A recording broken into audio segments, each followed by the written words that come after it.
So you were going to show me some of the scams that are going on, targeting these migrants who right now are scared, worried about mass deportations.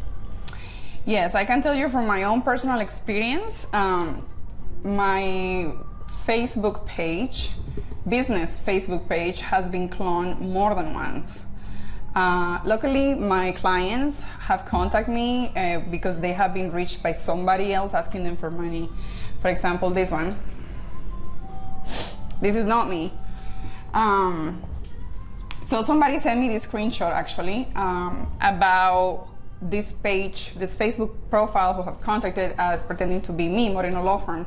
And I tried to inform that time to people how to know if a page is a business page, right, or is not a business page. So as you can see, here it says to add as a friend. Business pages, you don't add as a friend. You follow business pages. So that was like the first thing, is like, just make sure this is a business page.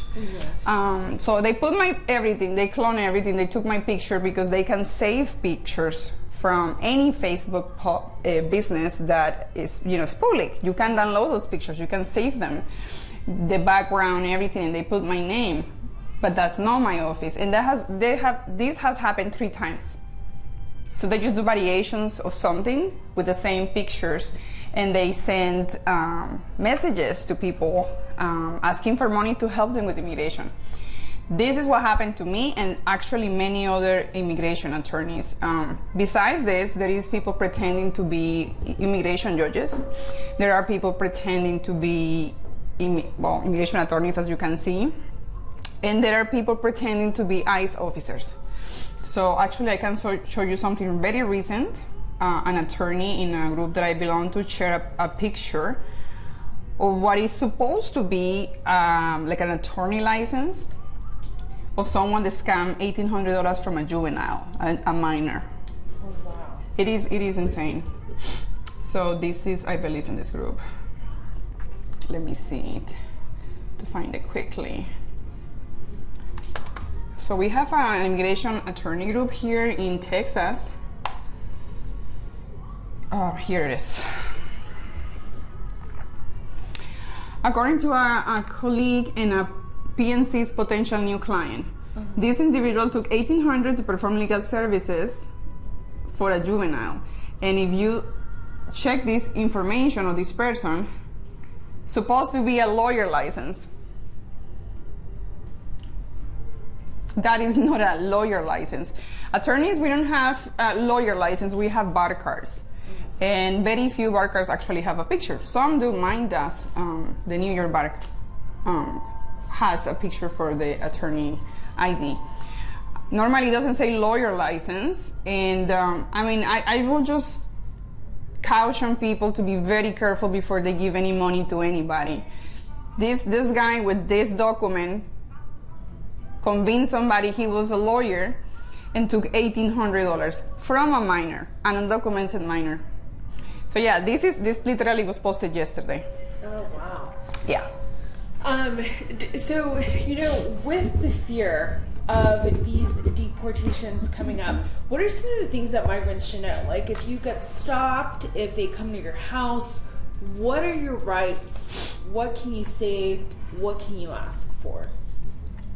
Well, this information may vary by state, okay? Depending who is stopping you. The whole tension about the states that follow ICE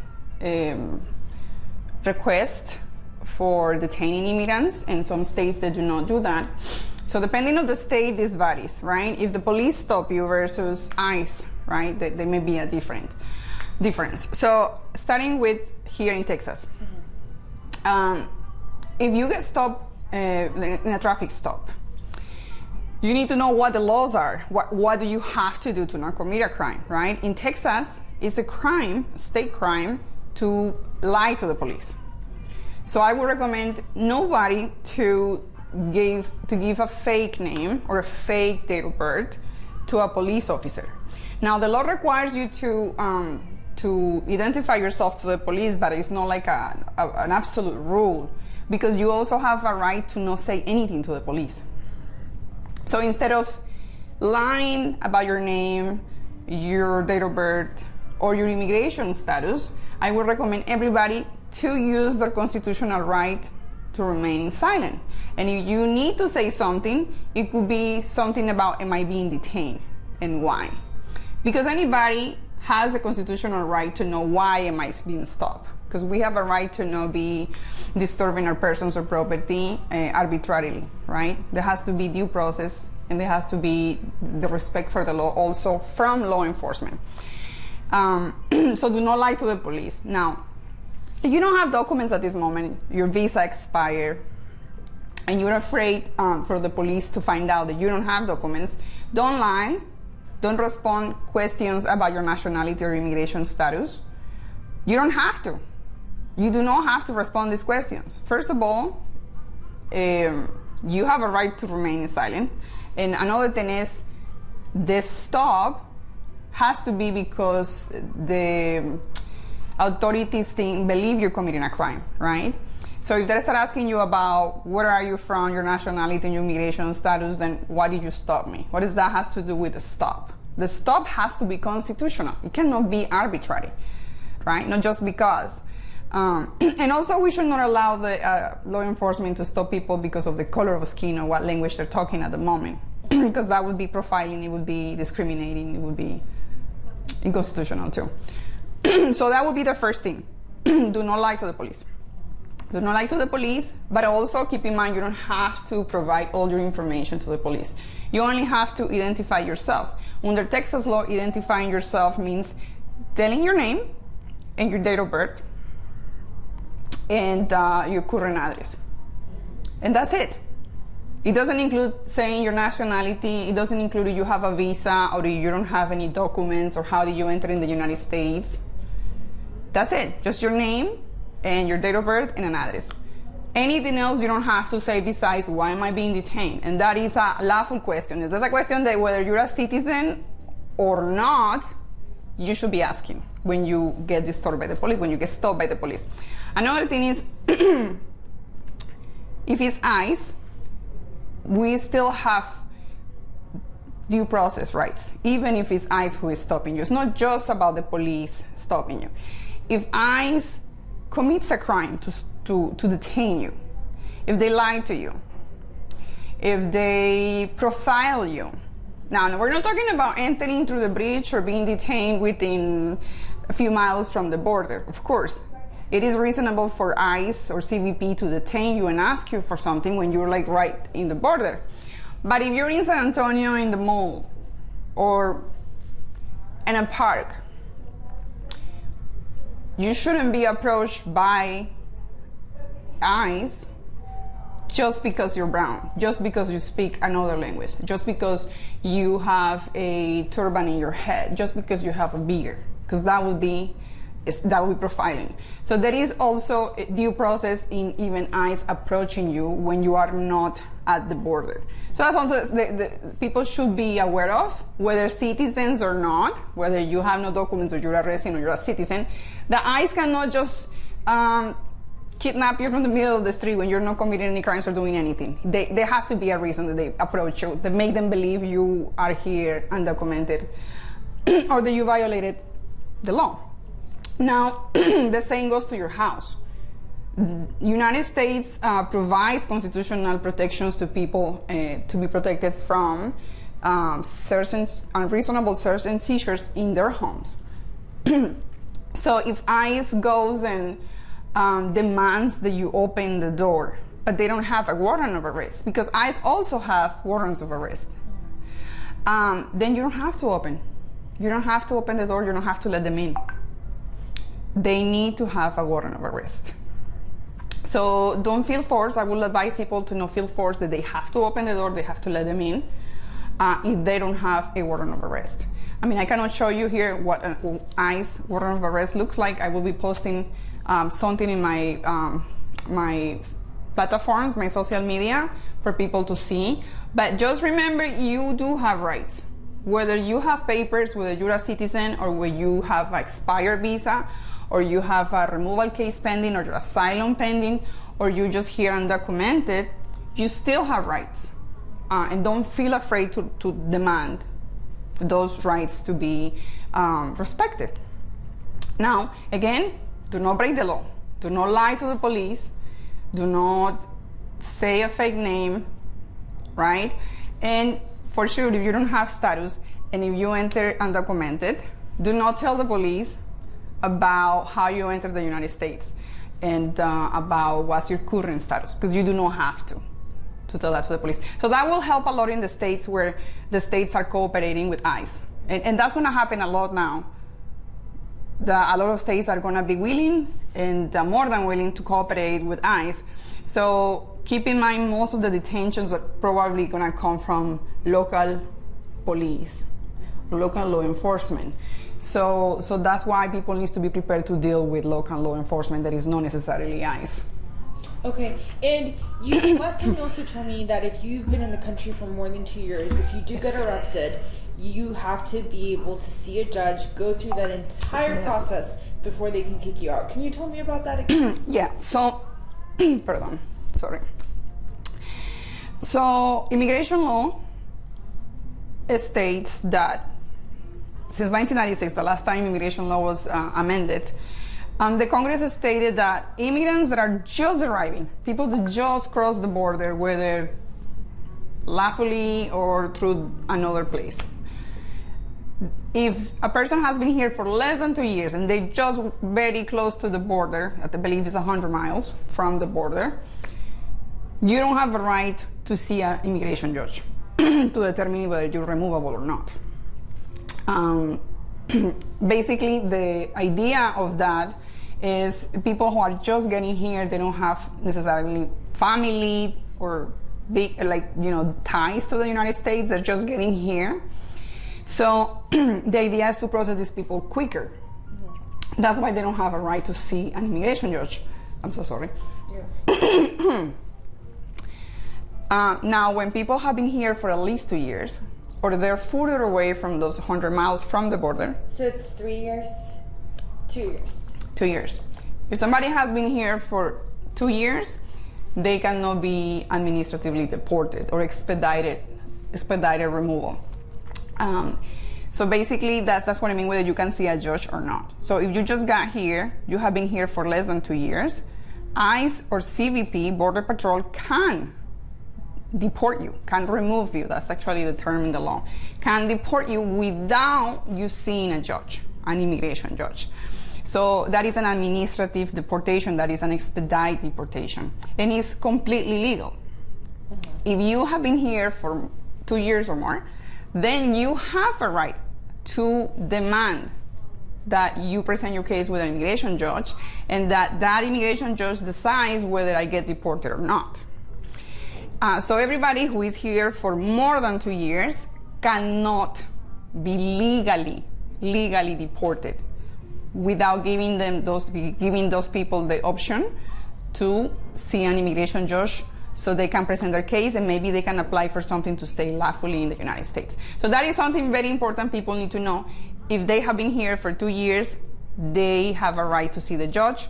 Do not give up that right, because you can waive that right voluntarily.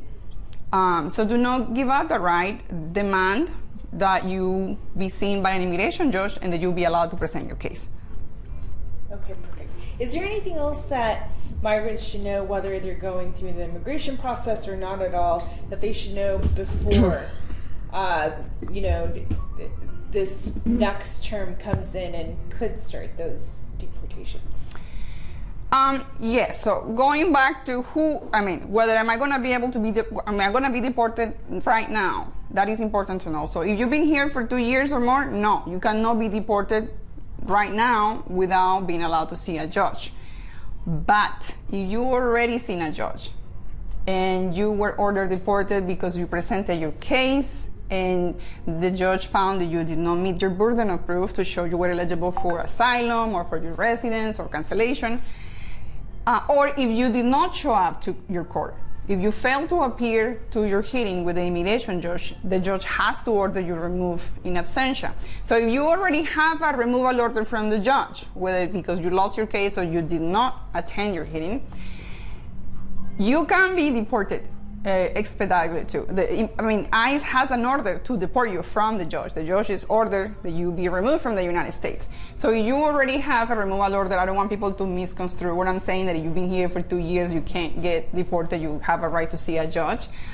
But when you have an order, we're past that. You already saw a judge or could have talked to the judge, but you didn't show up to court. So those people are the most vulnerable ones. Right now, they're gonna be the easiest people to deport because they no longer have a right to see a judge. So for those people, and those are the people that we in my office are focusing right now, the people that have final removal orders, there are still options. You can try to reopen a deportation order. Now, it's not easy. The law allows you once, you have a chance once to try to reopen your case. You cannot reopen your case just because. You have to have a basis for it. They're very limited basis. So for example, people that don't show up to court, which is easy for people not to show up to court, not because they don't want to, but because when people just come here to the United States, they have house insecurity. Very few of them actually have a stable place to arrive. You know, somebody's a family member, sometimes it's just a friend of a friend where they're gonna stay. That doesn't mean they're gonna stay there for more than a month. They don't know how long they're gonna be there. Because you know, when you're a guest in somebody's house, you don't know how long you can be there. And then these people need to start working to support themselves and pay their legal fees too. And then they get a job. And normally these jobs sometimes are not in the same city. So people that just arrive here, it's really hard for them to have a physical address, and even more hard for them to get a mailing address, a good mailing address to be reached at. So this is how a lot of people don't get the notice, because they move and the notice for their hearing goes somewhere else. So anyhow, that is a ground to reopen case. If you did not receive notice of your hearing, and a lot of people are in that boat. If you did not receive notice of when you had to show up to your hearing and you got ordered deported because you failed to appear, you have a right to reopen your deportation process. So even in the worst case scenario, when you already have a final deportation order, you can still try to reopen that deportation order, but you have to do it with somebody who is an experienced attorney in immigration. You cannot do it with anybody because it's not easy. And immigration judges don't want to have more work, of course, because there is a backlog of thousands of cases. So they choose what cases to open, right? So you have to document why you were not able to attend your hearing, or where did the hearing go. There are other reasons to reopen cases. For example, people that have been abused by a citizen, spouse, parent, or child. Those cases can be reopened.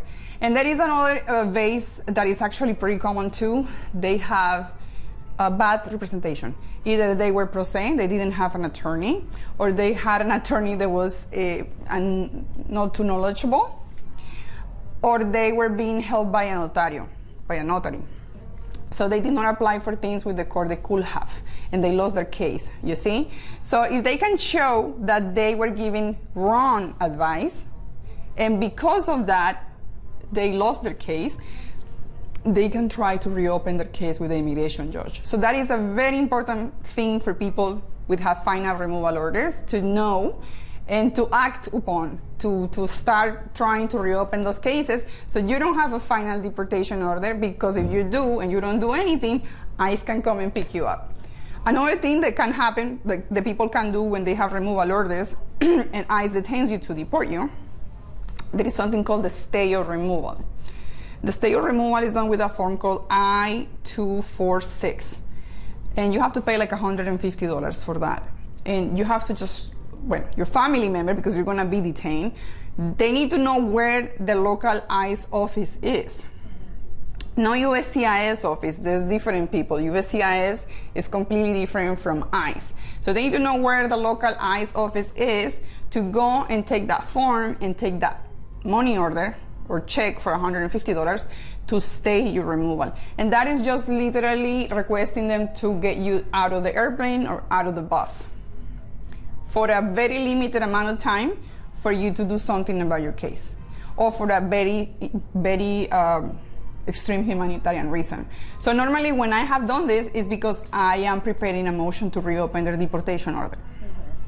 So that's something that follows immediately. I'm gonna reopen this case, give me 2 months, you see?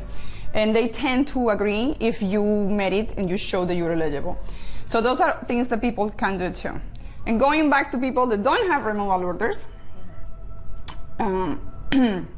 it would be wise for people to have proof that they have been here for at least 2 years. Why? Because if ICE wants to deport you without seeing a judge and you're saying I've been here for more than 2 years, you don't have anything to support that, ICE can assume you're not telling the truth. So I will advise everybody to have evidence that you've been here for at least 2 years. It could be your income taxes. It could be your car insurance from 2.5 years ago, right? Even that, something that shows that you were here over 2 years ago, to be able to make your case with ICE. No, I want to see an immigration judge.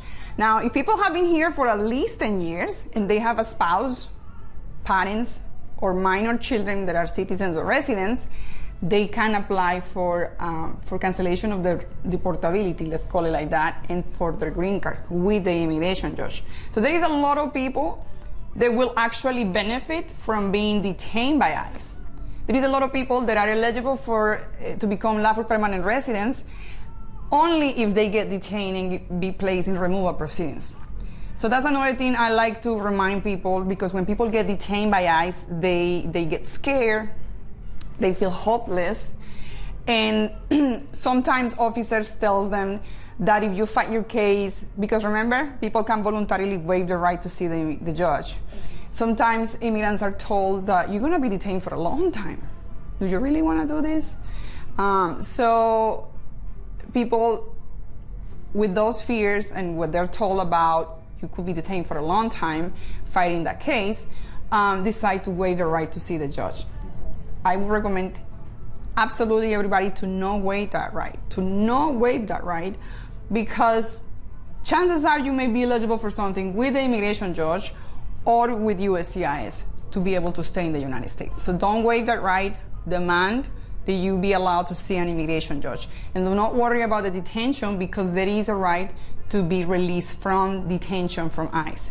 Not everybody will stay detained, because it would be unconstitutional. Some people will if they have certain crimes, but most people are not subject to mandatory detention. So I would recommend people to fight, to demand the opportunity to see the immigration judge and to apply for relief with the immigration judge or with USCIS.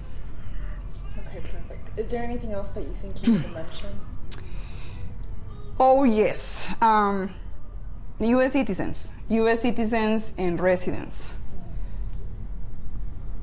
I mean, I don't want to be negative, I don't want to scare people, but if history is any indication, if the past administration from the upcoming administration, the past administration of President Trump, yes, there was a lot of law enforcement against immigrants, and his advisors and him have been very clear that they intend to double down in enforcement against unlawful immigration, which they're entitled to do. The thing is, when they do these big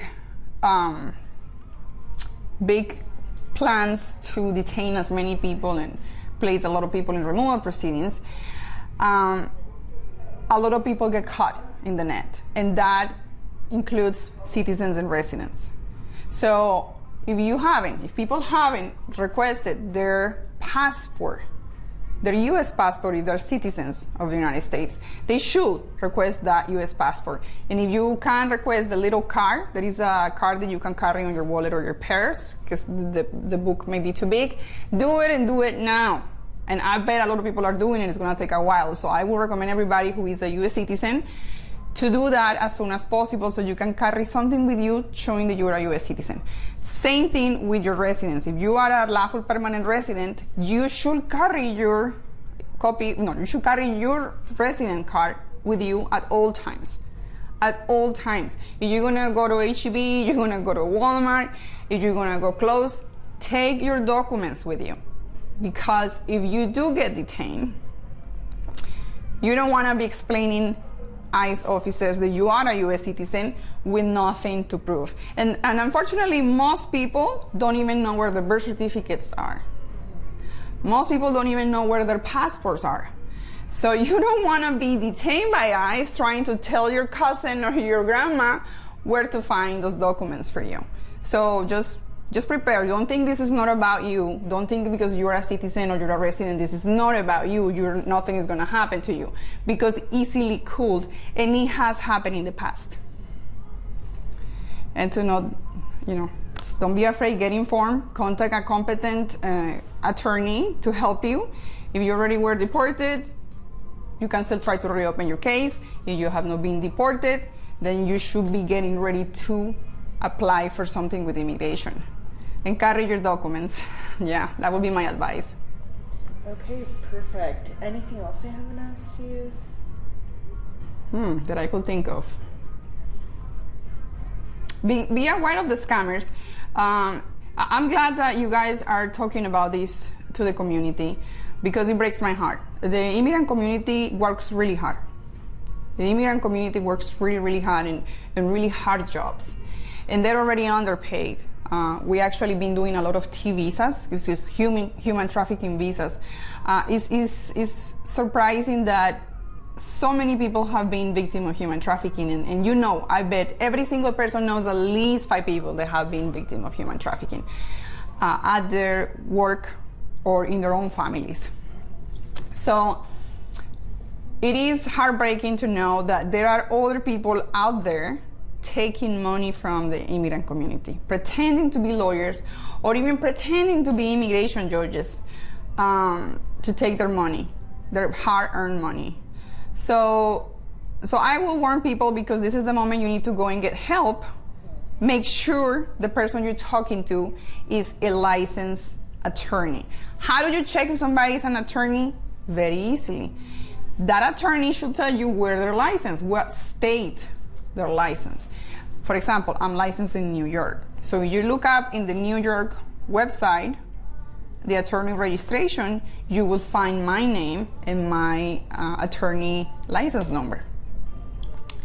If the person is not a lawyer, then you need to ask yourself, why are you asking help from this person? Who is this person, and what are the things that this person, qualifications for this person to actually advise me to do anything? Because only immigration attorneys can go to court with you. Only immigration attorneys can go to USCIS with you. Only immigration attorneys will be allowed inside the ICE office to talk to deportation officers.